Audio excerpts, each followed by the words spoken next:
Sim, senhor, tá ótimo, o som tá tranquilo. Tá me ouvindo bem, né? Me ouvindo bem. Estou esperando só o Thiago entrar aqui. Ótimo. Já entrei, pode ir. Tudo tranquilo em União? Tudo bem, graças a Deus. Joia. E vocês aí? Eu também, sossegado, tranquilo. Maravilha. Boa Doutor noite. Thiago. Oi, Lucas. Oi, Tudo Thiago. bem, Cristiano? E aí, tudo Tudo bem? tranquilo? Beleza. Então vamos começar. Diminui o som do computador, todo mundo aí, para não dar problema. Bom, boa noite a todos. Eu sou o Lucas D'Amico, sou médico ortopedista, sou especialista em cirurgia do quadril e cirurgia do joelho. E hoje a gente vai fazer uma live sobre um assunto bem interessante, sobre um assunto que a gente trata muito no dia a dia e que era um assunto que alguns anos atrás tinha muitos mitos e cada vez mais a gente vem tentando orientar os pacientes da melhor maneira possível sobre essa doença. Eu tenho o prazer de estar hoje aqui com dois amigos meus que fizeram parte, a gente fez a formação junto e muito da nossa jornada de aprender sobre impacto também foi junto. Então, o primeiro deles é o Cristiano Saliba, cirurgião de quadril, cirurgião de trauma de Curitiba, que a gente teve a oportunidade em 2011, aí, 2010, 2011, quando ele voltou dos Estados Unidos, a gente começou a fazer algumas artroscopias de quadril e foi muito importante para eu começar a entender melhor como funcionava a artroscopia de quadril e alguns conceitos. E o outro cirurgião, o Dr. Thiago Fux, do Instituto Fux, cirurgião de quadril e joelho, que eu tive também o prazer de trabalhar junto em Curitiba e a gente começou a nossa formação de artroscopia junto. Eu e ele fazemos artroscopia há mais ou menos 9 anos. O tema principal hoje é sobre a síndrome do impacto femoroacetabular. Então, eu vou dar uma introdução sobre o que é e como a gente explica para os pacientes. Depois eu vou perguntar para vocês como vocês fazem essa explicação. O impacto femoroacetabular basicamente é um problema mecânico na articulação do quadril e que você tem uma alteração da anatomia que pode acontecer tanto na bacia, no acetábulo, quanto no fêmur. E essa alteração da anatomia faz com que você aumente o contato entre as estruturas e aumente a sobrecarga na cartilagem. Então, essa é uma doença que pelo menos eu aprendi e comecei a ver isso através do Guga, o cirurgião, o tenista, que fez uma cirurgia mais ou menos no ano 2000 e ainda não se entendia direito como funcionava essa doença e qual era o prognóstico. Bom, boa noite a vocês dois. Eu vou começar perguntando para o Cristiano, como que você explica para os seus pacientes o que é o impacto e por que ele ocorre? Boa noite, Lucas. Boa noite, Thiago. Prazer enorme estar aqui com vocês. Que bom que deu certo essa live. Obrigado pelo convite, Lucas. Sensacional. Como é que eu explico para os meus pacientes como é que é o impacto femoroacetabular? Eu acho uma forma fácil de explicar que a articulação do quadril é uma esfera que faz contato com uma concavidade. E essa cabeça do fêmur tem que ser esfera para ela funcionar normalmente. E pessoas com impacto do quadril, ela tem uma imperfeição nessa esfera. E com isso, o quadril, em algumas posições, o osso do fêmur colide contra o osso do acetábulo. E esse impacto que ocorre entre os dois ossos, a gente chama de impacto femoroacetabular. E esse impacto acontece, ele gera duas consequências, né? Uma delas, você falou que é a lesão de cartilagem, porque é um tecido mole que está sendo esmagado entre dois tecidos duros, e a outra é a dor. Então, mesmo nos casos assim mais precoces, que você ainda não tem lesão de cartilagem, você tem a dor. Então, ficar muito atento quando você tem dor no quadril, que atualmente, como você falou lá nos anos 2000, o Guga não se conhecia isso, quando ele foi ver já tinha lesão de cartilagem. Então, atualmente, nosso sonho, nosso ideal é pegar o paciente com dor e ainda sem lesão, que a gente trata o impacto, somente a colisão, sem a lesão de cartilagem ainda. E é assim que eu explico para os meus pacientes. Acho que essa questão da imperfeição da esfera cabeça femoral fica bem clara. Legal. E, Thiago, como que você explica para os teus pacientes? Bom, boa noite. Valeu, Lucas, o convite. Eu acho que muitas pessoas, talvez alguns sabem, outros não sabem. A gente é amigo desde a época da faculdade, né? Então, o Cristiano é um pouquinho mais velho que o Lucas, mas um pouquinho. Mas a gente fez residência junto, a gente acabou indo para a mesma área de cirurgia do joelho e do quadril. Então, a gente discute muito os casos entre nós, né? A nossa formação sobre fazer a cirurgia e tratar os pacientes do quadril do jovem, o quadril preservador, nós criamos isso juntos, né? Então, fomos desenvolvendo, fomos para fora, cada um somando a experiência que teve, discutindo o caso, e até hoje, sim, casos difíceis, a gente se ajuda, a gente opera junto, a gente discute um com o outro. E, para mim, além do que vocês falaram, a minha grande questão de explicar para o paciente da deformidade, né? Porque hoje a gente sabe que existem diversas deformidades, mas o impacto sintomático, eu tento explicar para o paciente que a dor do impacto é relacionada ao movimento do quadril, que existe algum problema que faz que esse movimento do quadril esteja alterado. Então, a dor do impacto não é aquela dor que dói sozinha, ele dói geralmente ao movimento de flexão e rotação, por exemplo, ficar sentado, o fazer atividade física, o entrar e sair do carro. Por quê? Porque nesse movimento, eu explico como o Cristiano, você tem uma bola e uma concha. Nesse movimento, seja por um problema do osso femoral, que é muito mais comum do que o acetabular, ou às vezes por uma questão de deformidades que não aparecem tanto no raio-x, por exemplo, como uma alteração de ângulo, ou até mesmo por aquele paciente que faz atividades com muita mobilidade.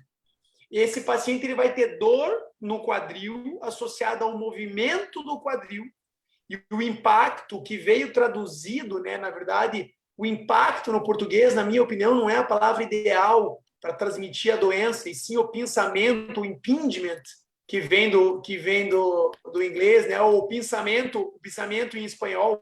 Então, é o problema do contato do osso no movimento.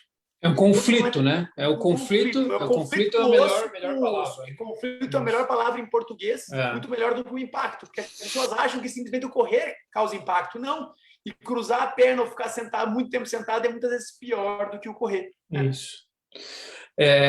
Thiago, já que você falou sobre o impacto, a dor, quais são os principais sintomas? Assim, o que você leva em consideração?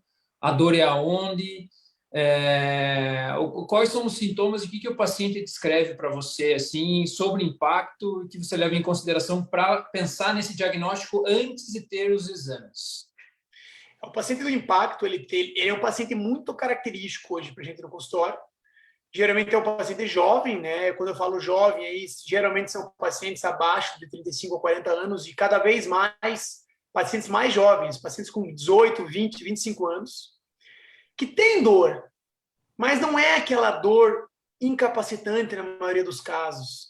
É um paciente que tem olha, eu tenho um desconforto aqui, eu tenho uma famosa tendinite do psoas, que o meu personal me falou, eu tenho uma contratura aqui do reto da coxa, aquela dor na virilha, aquela dor que assim, eu não sei muito onde é, eu aperto aqui na frente do quadril, eu não sei onde é, mas assim, antigamente eu tinha dor quando eu ficava sentado, e aí de vez em quando eu lembrava do quadril, eu jogava futebol, eu lembrava.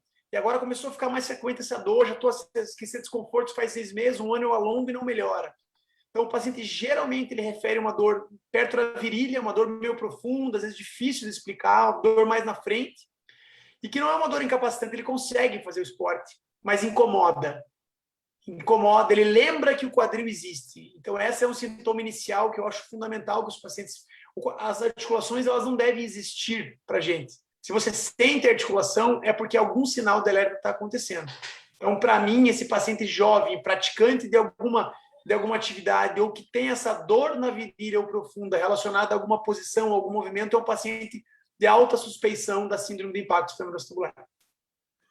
Cristiano, o que você leva em consideração? Você pergunta alguma coisa, alguma posição, entrar e sair do carro? Como é que você conduz assim para saber se o paciente tem esse sintoma? Então, quando a gente aprendeu a doença do impacto femoroacetabular, falavam muito para a gente que era a doença do cinema, né, dele ficar sentado muito tempo. A gente vê mesmo que alguns pacientes têm essa característica de dor de sentado muito tempo, numa viagem, por exemplo, mas simplesmente a flexão não me parece o principal motivo, a principal posição que gera dor. Normalmente, esses pacientes têm algum componente rotacional mesmo. Então, a gente vê bastante em futebol, porque ele não faz muita flexão, mas ele tem um componente rotacional muito importante. Jogadores de tênis têm bastante. E é muito interessante essa característica do atleta recreacional, né? A gente pega muito atleta recreacional. A clínica que a gente ficou lá em Nova York também era uma clínica basicamente de esporte, né? O americano tem muito esporte. Raramente aparece um paciente com um sedentário, assim, que fala, eu não tenho. E isso é uma coisa que até estava conversando com o Thiago esses dias, que no nosso consultório os pacientes na pandemia veio muito mais gente de artrose do que de impacto, Impacto, porque né? as pessoas deixaram de fazer esporte. Então, normalmente o paciente jovem, uma coisa que eu sempre pergunto e que eles normalmente confirmam, se pergunta se eles são travados. Eu falo assim, eu sou Isso. travado, eu não consigo alongar igual a galera do meu time, e quando eu tento alongar me dói mais. Claro, porque você está levando o teu fêmur, é um bloqueio mecânico mesmo, né, Lucas? Então você não consegue mesmo, é a mesma coisa que eu empurrar a minha mesa aqui até o final, ela não vai. É, é a dificuldade para cruzar a perna, para fazer atividade simples. Muitas vezes todo mundo acha que é falta de alongamento, e não é, né? Então, É. alguma das coisas que vocês falaram, que a gente vê bastante, é o impacto não dói muito, não é uma doença incapacitante, que nem o Thiago falou, como a artrose, por exemplo, que os pacientes às vezes entram mancando no consultório.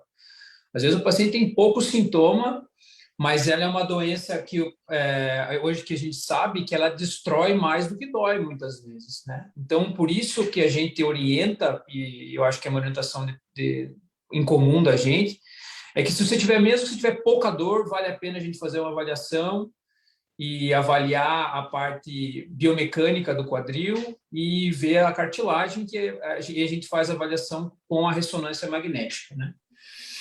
Agora, deixa eu perguntar para vocês, por que vocês acham que o paciente A chega com dor aos 20 anos, sem artrose, e o paciente B chega aos 45 com o quadril destruído e fala assim, cara, começou meu dor ano passado, como é que eu ia saber antes? A explicação que eu acho é por causa do osso subcondral, entendeu? Essa é o jeito que eu penso essa lesão. Porque a hora que chega no osso subcondral, o cara começa a ter dor direto. Tá, mas explica para a turma que está assistindo a gente Isso, o que é o osso desculpe. subcondral.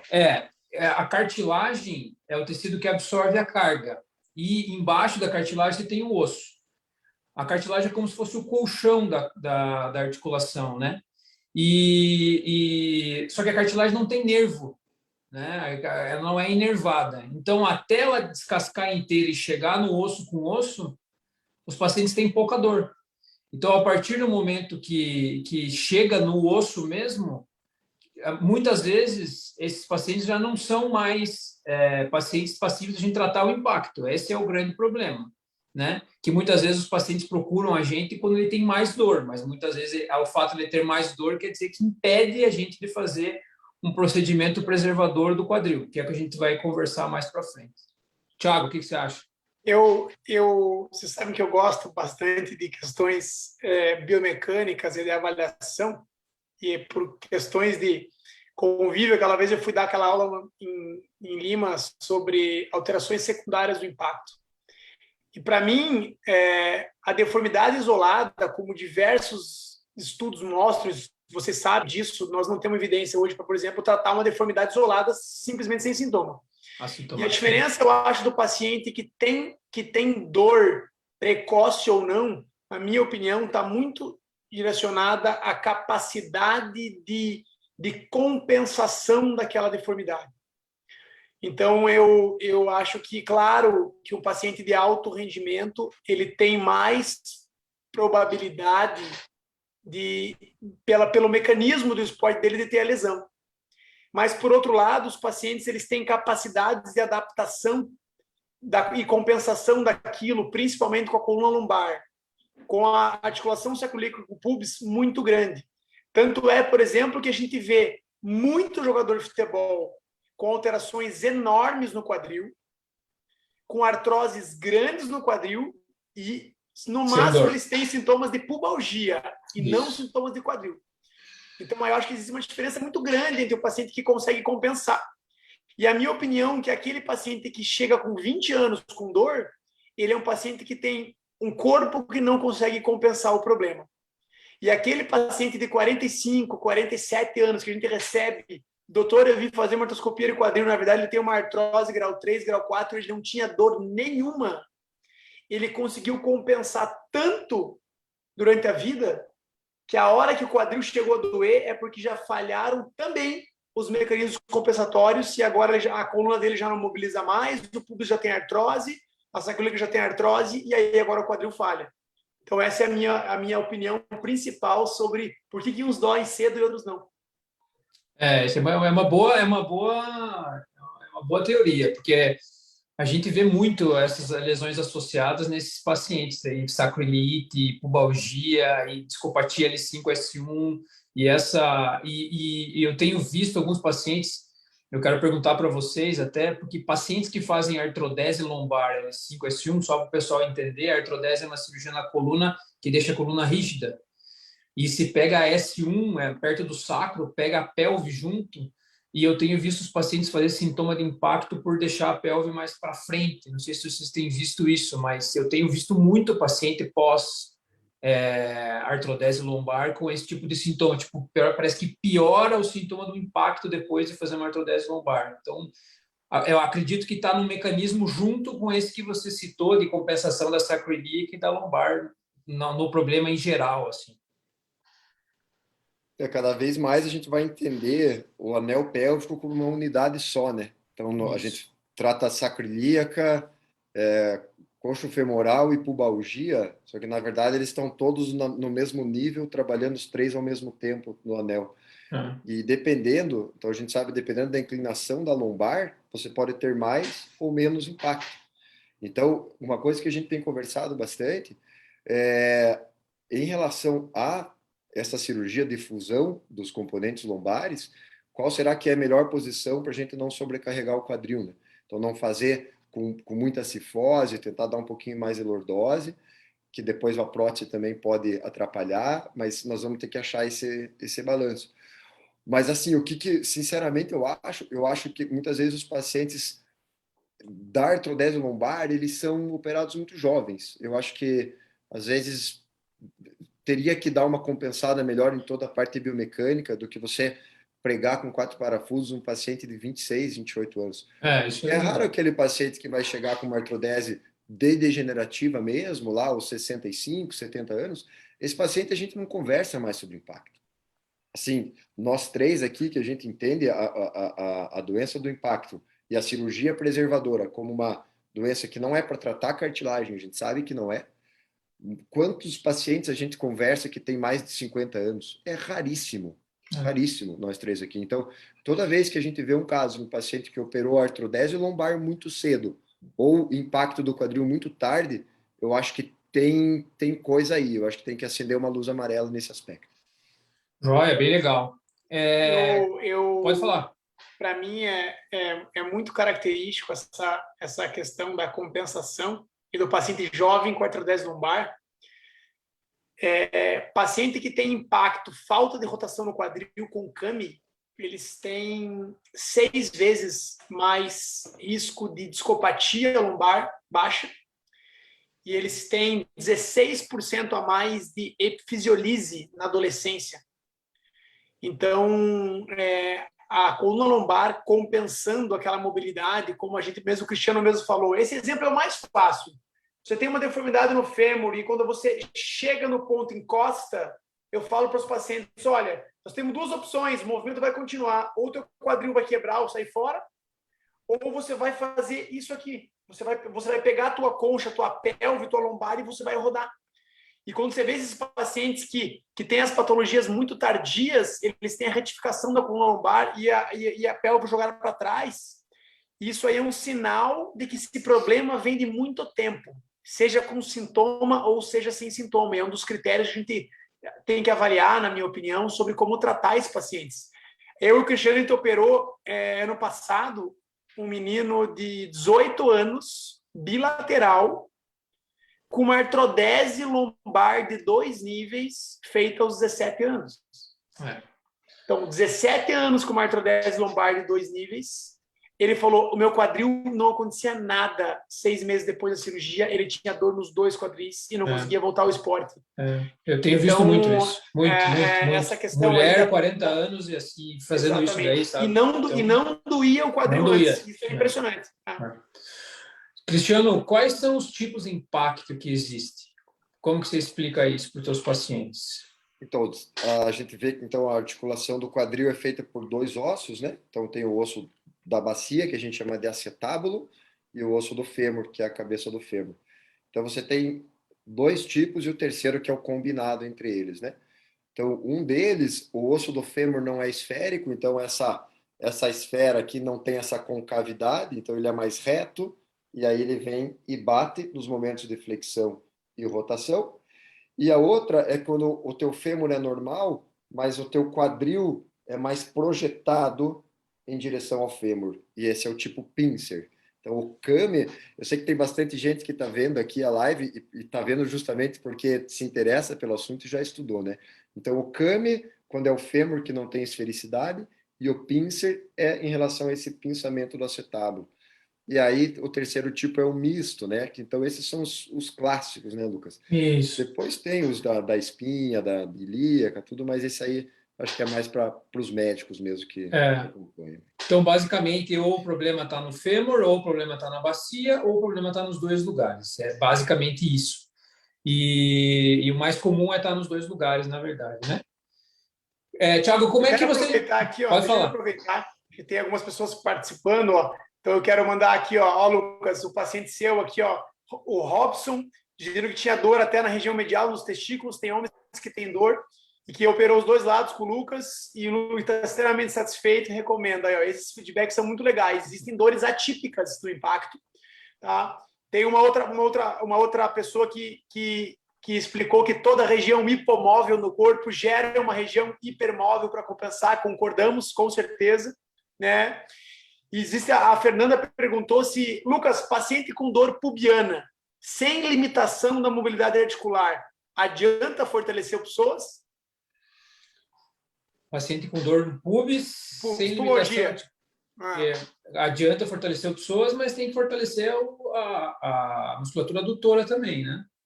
E fortalecer o psoas tem que ver se você não tem uma contratura do psoas associada. Então, essa é a minha opinião. Cristiano, a Jéssica está perguntando se epifisiolise tem alguma relação com o impacto femoroacetabular. Excelente pergunta, Jéssica. A epifisiolise é uma doença que acontece na infância, em que a cabeça do fêmur escorrega em relação ao colo do fêmur. E esse escorregamento faz exatamente o que eu tinha falado lá no começo. Ela faz com que a cabeça perca a esfericidade. Então, em vez de ser redondinha, ela vai ter aquela proeminência. Então, assim, a epifisiolise é uma das doenças mais estudadas hoje em relação ao impacto do quadril secundário a ela. E pessoas que têm epifisiolise, a gente está de olho atentíssimo ultimamente para corrigir esse impacto precocemente, porque tem estudo que a gente fez uma revisão aí, que até 4 semanas depois da epifisiolise, que já tem algum tipo de lesão de cartilagem nas crianças. Então, tratamento de epifisiolise hoje é complementar com o tratamento do impacto femoroacetabular. A Jéssica, eu operei um lado dela, fiz uma artroscopia no lado direito dela faz 2 anos e meio, e ela tinha uma deformidade bem grande, com um calombo bem grande, a gente fez, melhorou bem, só que o outro lado tem artrose. Então, ela sempre acompanha aí.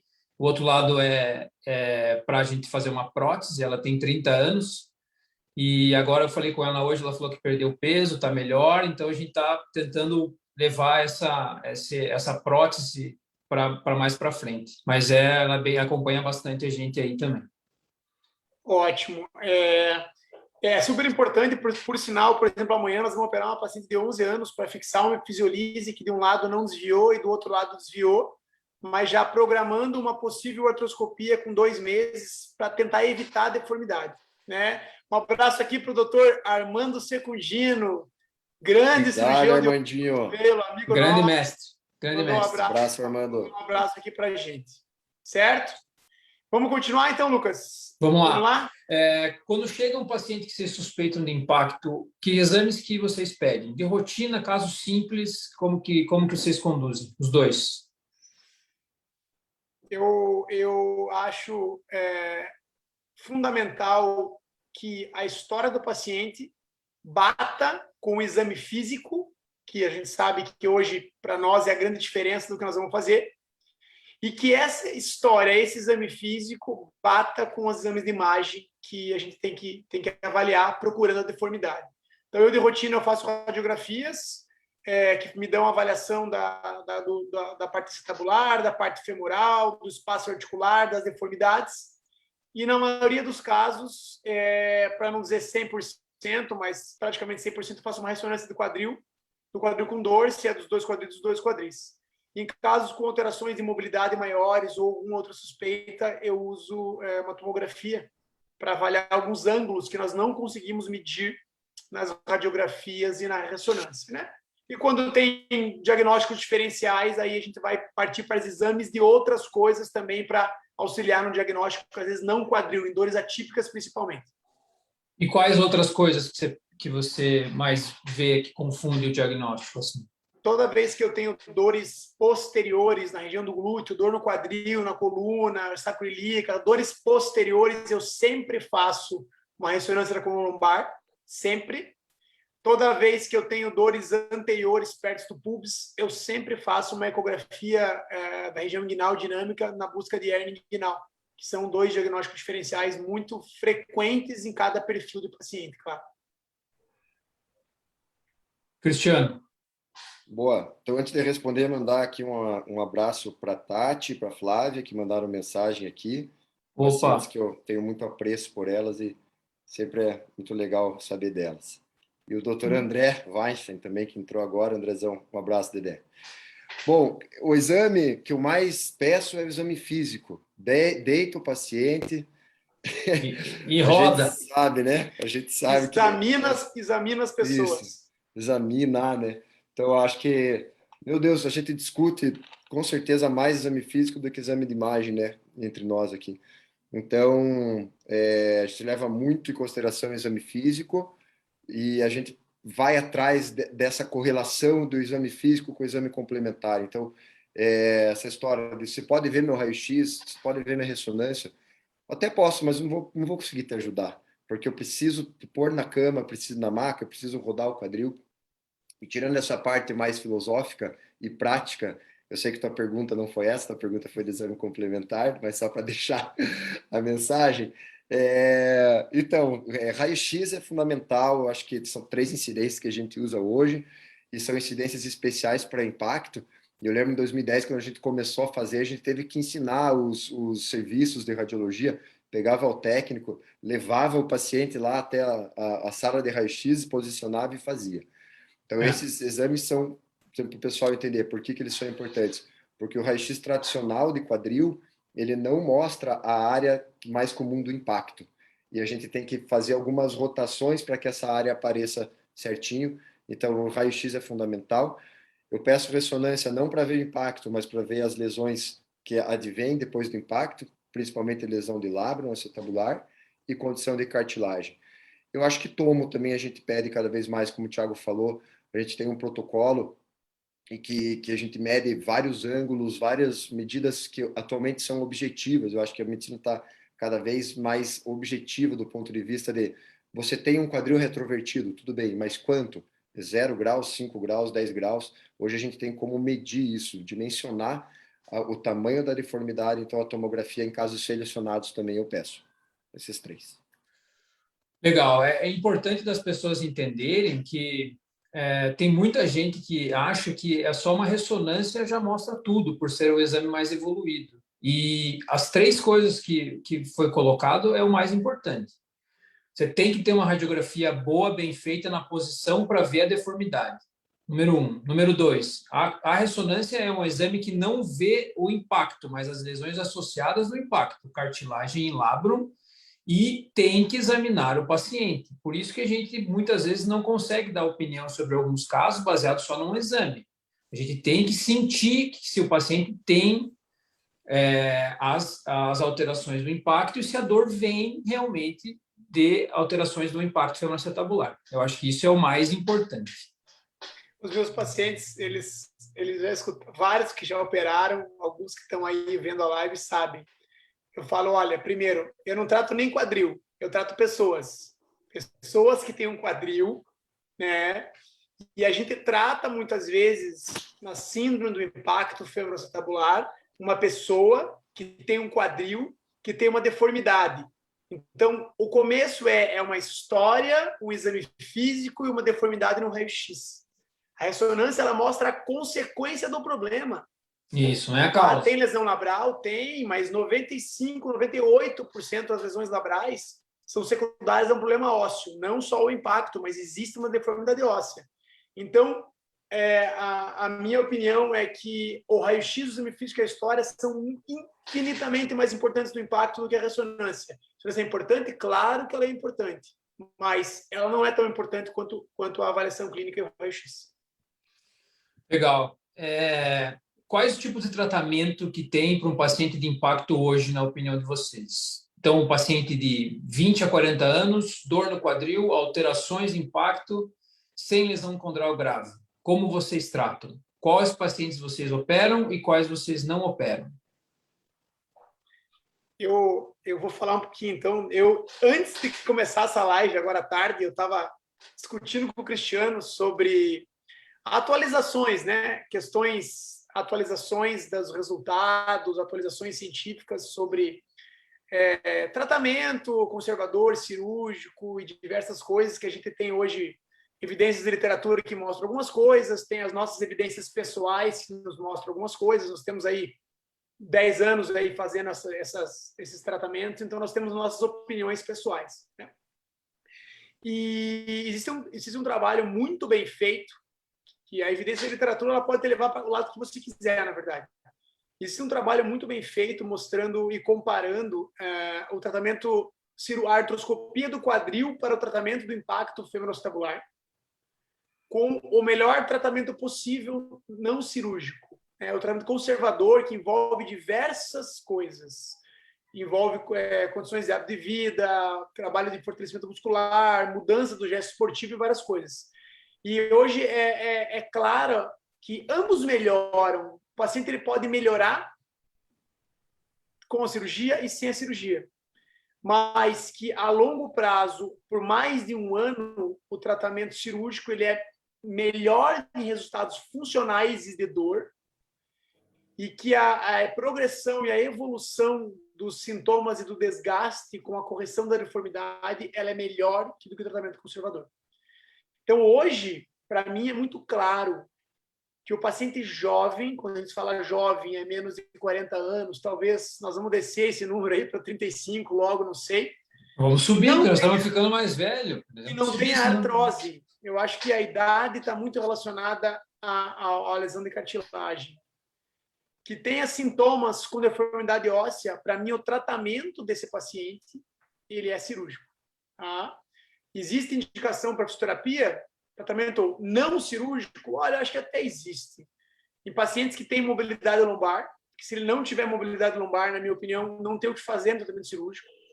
Em pacientes que têm dor há pouco tempo, que iniciaram com sintomas, e especialmente em mulheres, né?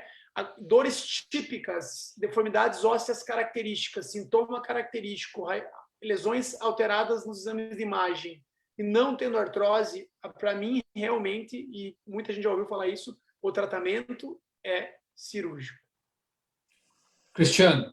O que me incomoda no tratamento conservador do impacto, no começo eu fazia mais, hoje eu faço menos. É o paciente que volta, você fala assim, faz o tratamento conservador, se volta daqui 45 dias. Ela volta bem. Daí ela marca consulta com mais 45 Sim. dias que ela voltou a ficar ruim. Sim. Né? Então, assim, eu entendo a doença femoroacetabular como uma doença mecânica, só tem um jeito de melhorar cirúrgico. Porém, tem alguns casos que a gente não opera, que eu acho que são casos, por exemplo, você tem um raio-x com impacto femoroacetabular, você tem dor há 15 dias, eu não acho que esse caso mereça indicação cirúrgica.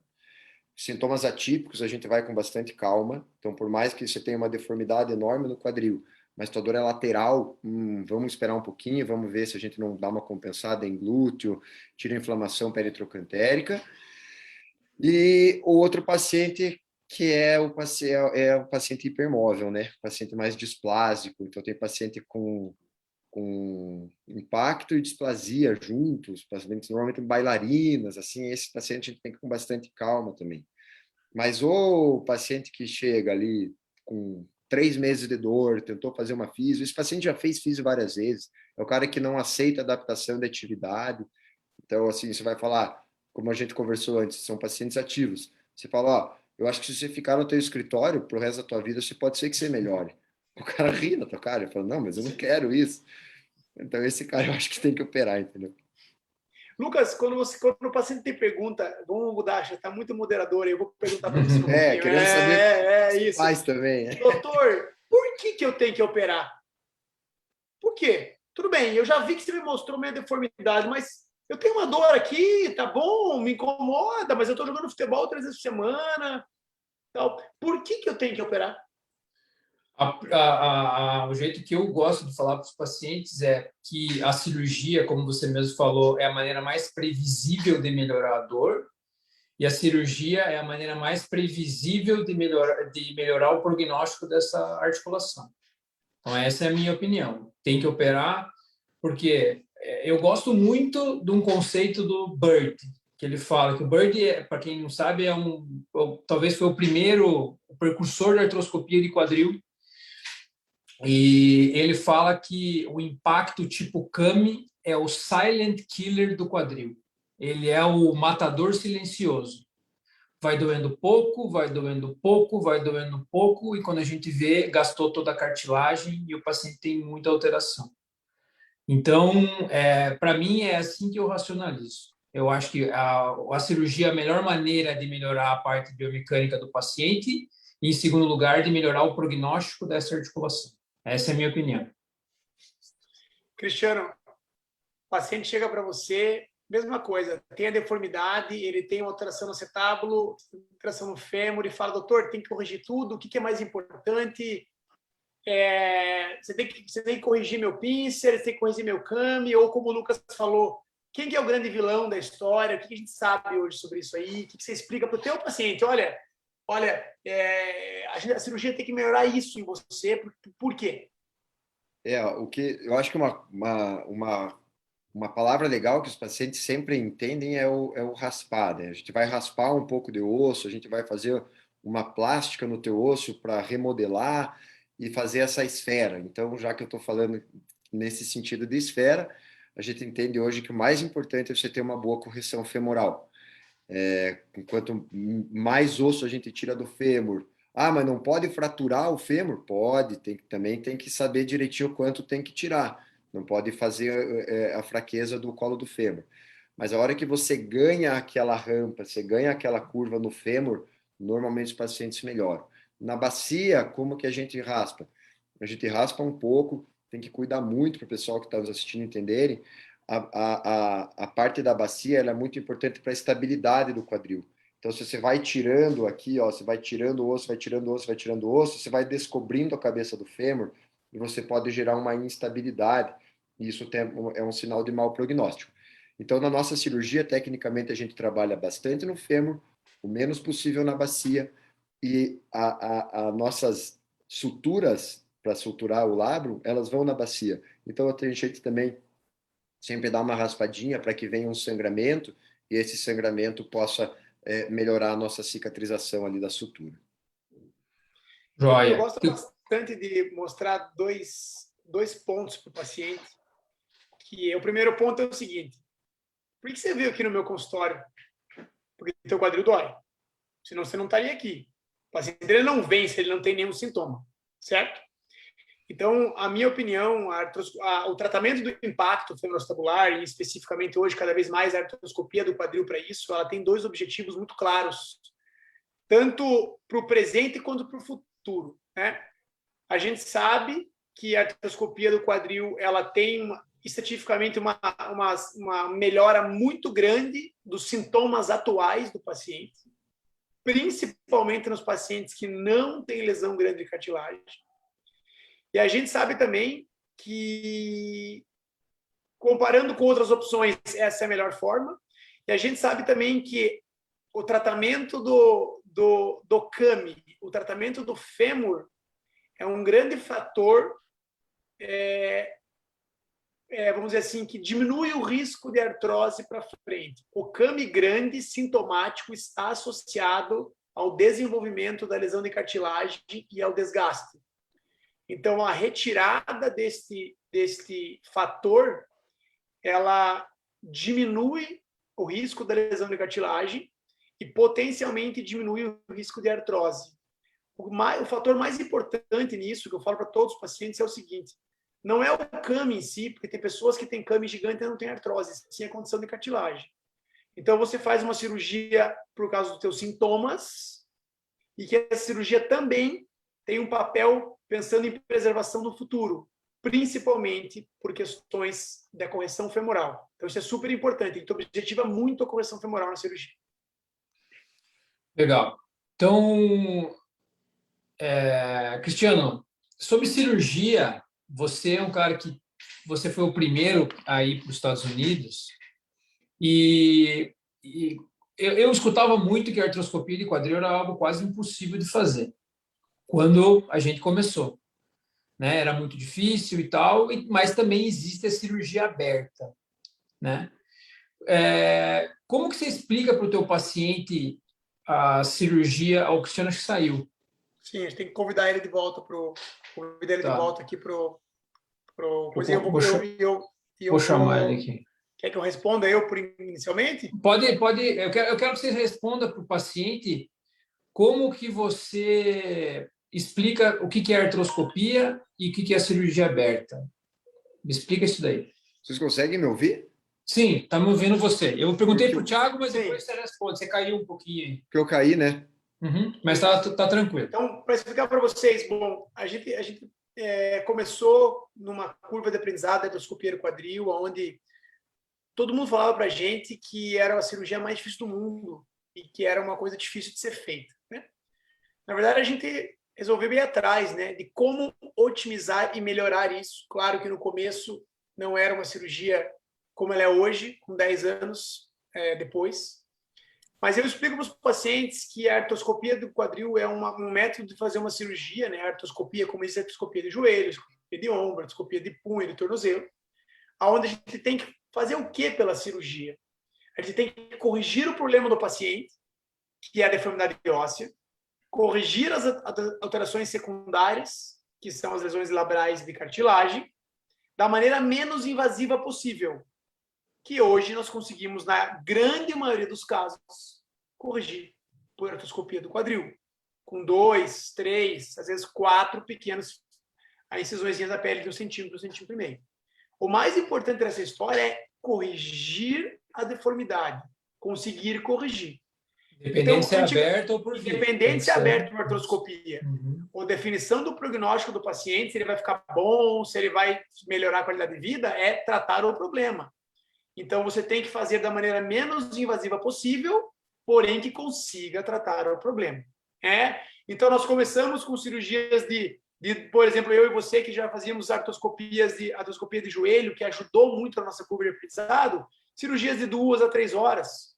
E que hoje fazemos diversas cirurgias de artroscopia de quadril em 50 minutos, 1 hora, entendeu?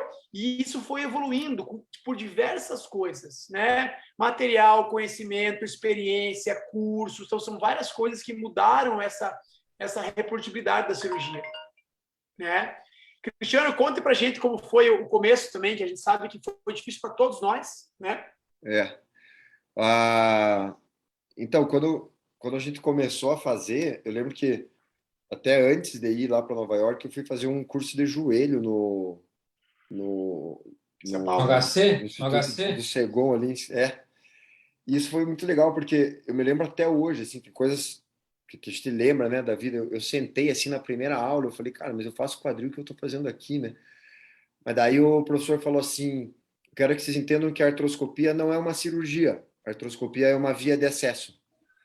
E isso foi bem esclarecedor para mim, assim. Então, a gente entende, na verdade, a artroscopia é uma ferramenta menos invasiva para fazer uma cirurgia que antes a gente faria aberta, né? Então, assim, eu comecei a triangular lá no joelho. E essa é uma dúvida que eu sempre tinha também. Será que eu preciso fazer joelho para poder fazer quadril? E quando a gente foi lá para ver o Brian Kelly fazer, ele já tinha um material super, né, assim, muito mais desenvolvido que a gente aqui no Brasil. E eles mesmos desenvolvem tudo lá.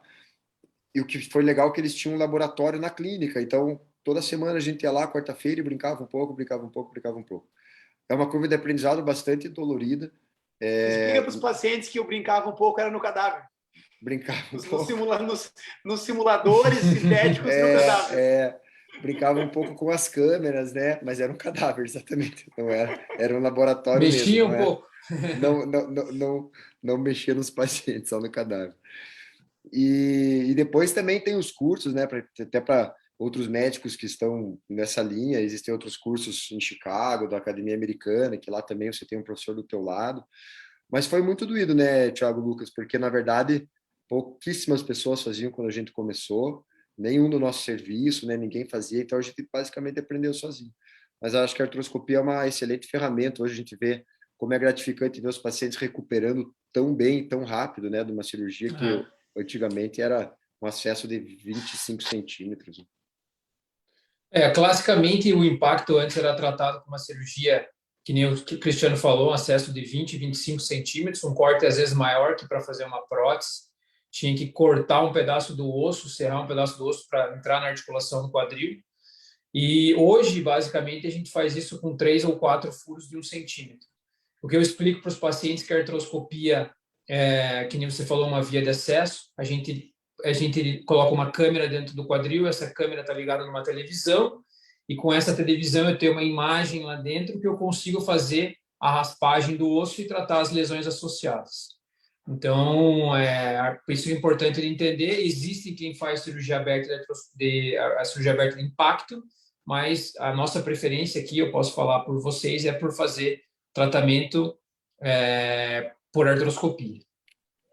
Lucas, eu vou perguntar para você aqui agora uma questão que veio, que eu sei que a gente já está meio na reta final, talvez seja a questão mais controversa hoje em dia, que o Hugo perguntou, se você sabe que o CAME causa a osteoartrose do quadril, é necessário operar mesmo sem sintomas? Queria saber a tua opinião e depois a opinião do Thiago, porque essa é uma dúvida que muitos pacientes têm e médicos também. Paciente sem dor, na minha opinião, não tem indicação cirúrgica, tá? Mas paciente é diferente o paciente vir para você e falar, eu tenho um desconforto. Às vezes o paciente também, ele muda o jeito que ele interpreta esse problema. Então, se você põe o paciente deitado, ele tem dor na manobra de impacto, na minha opinião, ele tem indicação cirúrgica. Agora, se ele não tem dor na manobra de impacto, que é botar o paciente deitado e girar a perna dele para dentro, e se mesmo que ele tiver alteração, o calombo ósseo, não tem indicação de cirurgia hoje em 2021. Essa é a minha opinião.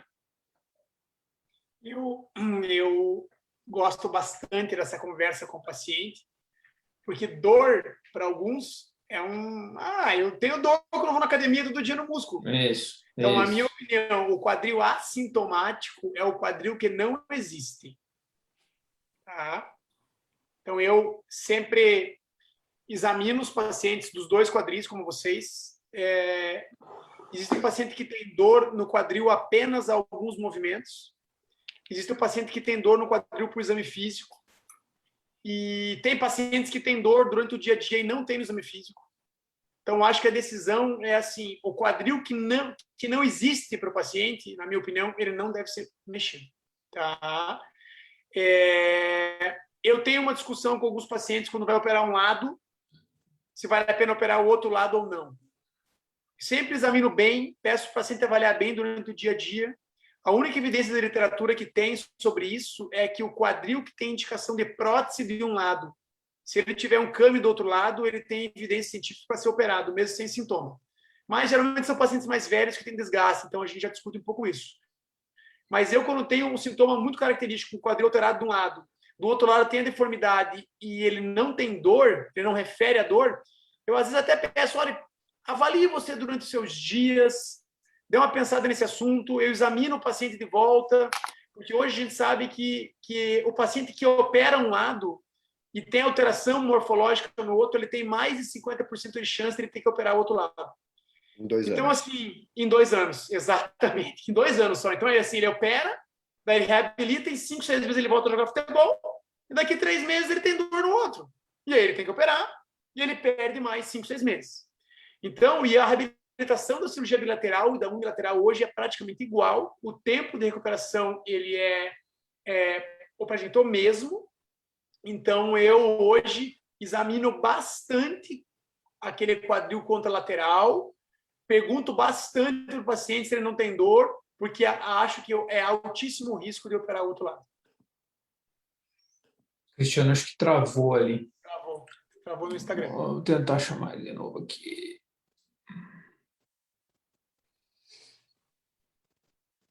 E o que a gente mais vê no consultório, eu sei que eu converso com o Cristiano bastante, né? O Cristiano aqui, a gente está em Curitiba, o Lucas está em União. Até parece Voltei. que a gente voltou. Mas eu ouvi vocês, eu ouvi toda a resposta. Isso. Eu estou conversando agora, Cristiano, sobre a nossa realidade de consultório um pouco, sobre os pacientes que vêm com os exames com laudo alterado. Olha, eu tenho impacto femoroacetabular, eu tenho lesão e eu vim aqui para operar o quadril. E é aquela nossa conversa de toda semana. Putz, acho que a gente mais contraindica cirurgia do que indica. O que você, Lucas, o que você leva em consideração bem importante num paciente para indicar cirurgia ou não para ele? Porque o que a gente mais tem hoje é laudo alterado e imagem alterada. Tá bom, tá alterada a imagem. O que você leva em consideração para indicar cirurgia ou não? Essa é uma pergunta boa. O que eu aprendi é que a artroscopia de quadril ela é uma janela de oportunidade. Então, a gente tem uma janela de oportunidade para tratar esse paciente. E o que a gente vê muito no consultório são pacientes com bastante dor, mas que já passou dessa janela de oportunidade. Então, o que eu levo em consideração? O número 1 é lesão de cartilagem, certo? Então, lesões de cartilagem mais graves, para as pessoas entenderem, quando a cartilagem, se ela descasca inteira e já tem já chega no osso, né? Esses pacientes têm um pior prognóstico. Então, a principal contraindicação são alterações degenerativas e lesões de cartilagem, paciente que tem cisto, paciente que tem edema subcondral, esses são os pacientes que eu tenho a tendência de não operar hoje. Mas mesmo e a idade você associa isso ou não? Por exemplo, para mim um 42 com alteração degenerativa e cisto, ele é um paciente muito provavelmente não cirúrgico, mas um 28, mesmo com isso, a gente acaba operando esse paciente. É caso a caso, né? É caso a caso. Eu acho que tem que ver caso a caso. É que eu acho que, pelo menos na minha prática, é muito mais comum o 42 com cisto e edema do que o 28 com cisto e edema. Eu acho que o 28 com cisto e edema é um pouco mais raro. Mas eu concordo com você. Se o paciente tem uma idade muito baixa, eu acho que a artroscopia pode trazer um benefício. Mas pacientes que têm muita alteração degenerativa e uma idade avançada, para mim, são contraindicações de artroscopia de quadril. E você, Cristiano? Eu contraindico quando eu acho que a peça queixa, peça exame físico e peça exame complementar, laudo, não se fecham.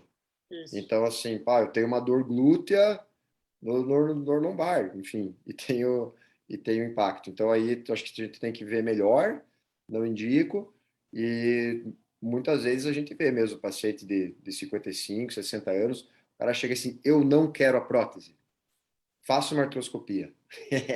Isso é uma trapa. Esse é um... Zico. Mas sabe que isso acontece porque os pacientes muitas vezes têm uma ideia muito negativa. A população em geral tem uma ideia muito negativa do que é uma prótese de quadril. Isso é cultural, o problema é cultural, né? É um tabu ainda. Então, quando você vai lá e você acha que não tem indicação de artroscopia porque já passou da hora, não pegamos nessa janela que o Lucas falou. E tá na hora de fazer prótese, porque a dor tá vindo dali mesmo, da cartilagem, Uma boa conversa explicando, dando dados, explicando a nossa experiência, como é que os pacientes retomam a vida. Normalmente o paciente fala, então resolve o problema, que eu não quero mais problema na vida, não. E esse problema é resolvido com a prótese.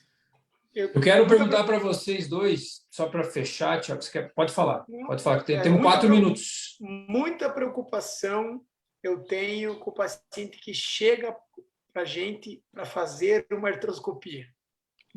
Porque a indicação da artroscopia ou do tratamento de impacto, ele envolve diversos fatores.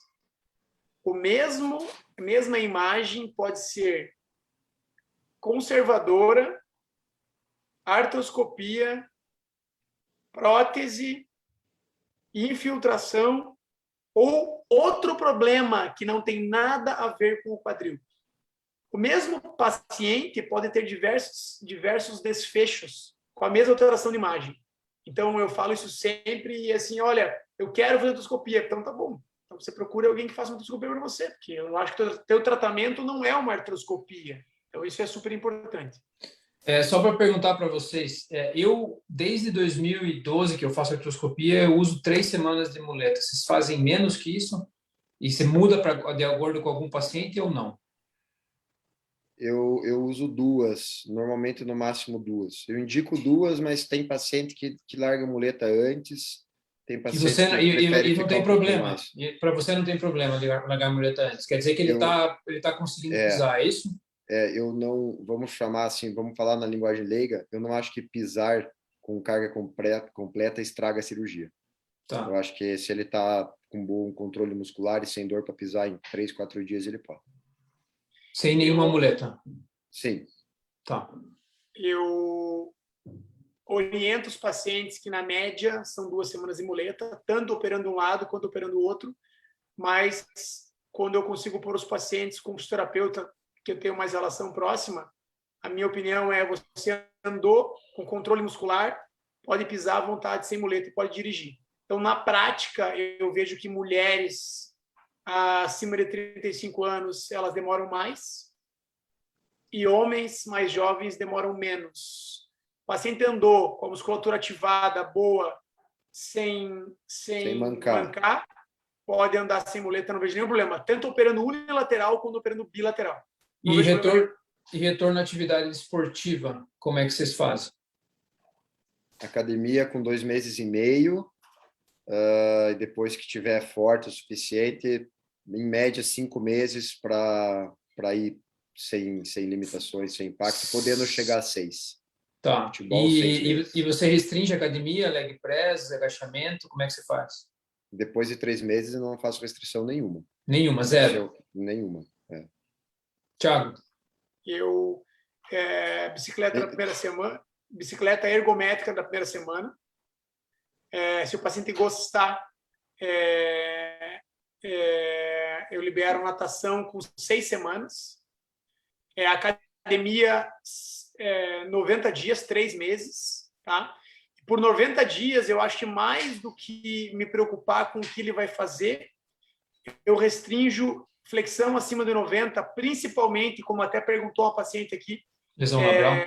Lesão labral, eu gosto mais de respeitar a flexão de 90 graus, tá?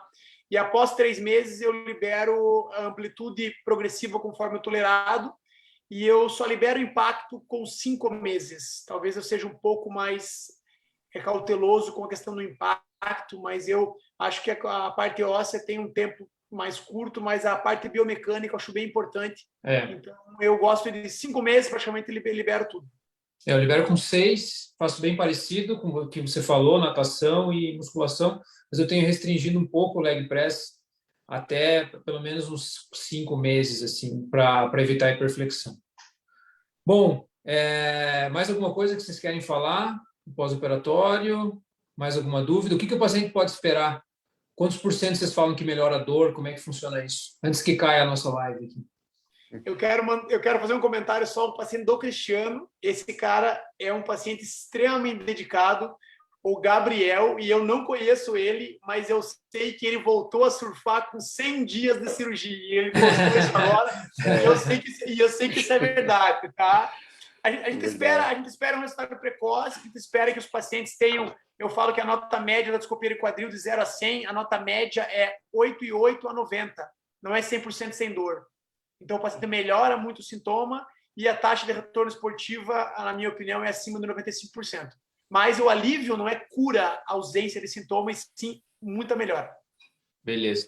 Cristiano, mesma coisa? Mesma coisa, do ponto de vista objetivo, normalmente é isso. Se o paciente é bem jovem e sem nenhuma lesão de cartilagem, eu arrisco a dizer que ele vai ter um quadril 100%. Eu acho que a gente vê ali a manifestação das pessoas, muita gente fica 100%. Agora, se você tem uma lesão de cartilagem, tem que ser sincero, falar talvez teu quadril não melhore tanto assim, vai melhorar para algumas coisas, mas tem que cuidar com a lesão de cartilagem. Maravilha. Cara, muito obrigado por vocês dois terem se disposto a fazer essa live aí comigo. Queria agradecer muito vocês, agradecer a todo mundo que assistiu e se você tiver alguma dúvida, alguma coisa, manda para a gente que a gente responde. Valeu, um abraço. Valeu, Lucas, o convite. Vocês todos aí sabem, eu, o Cristiano, o Lucas, nós temos aí nosso trabalho nas redes sociais, principalmente para dar informação para vocês, para os pacientes. Então, aí, o Instituto Fux é a minha parte, o Dr. Cristiano Saliba, Dr. Lucas D'Amico. Pesquisem, procurem informação de qualidade, que isso vai sempre ajudar vocês a terem melhor tratamento. Um abraço, Lucas, abraço, Cristiano. Foi excelente. Valeu. Valeu, meus amigos. Obrigado. Foi muito bom estar com vocês aqui. Mandar um abraço para todos os pacientes aí que apareceram. Muita gente apareceu. Isso Um grande aí. abraço. Foi um grande prazer. Valeu. Um abraço. Tchau, tchau.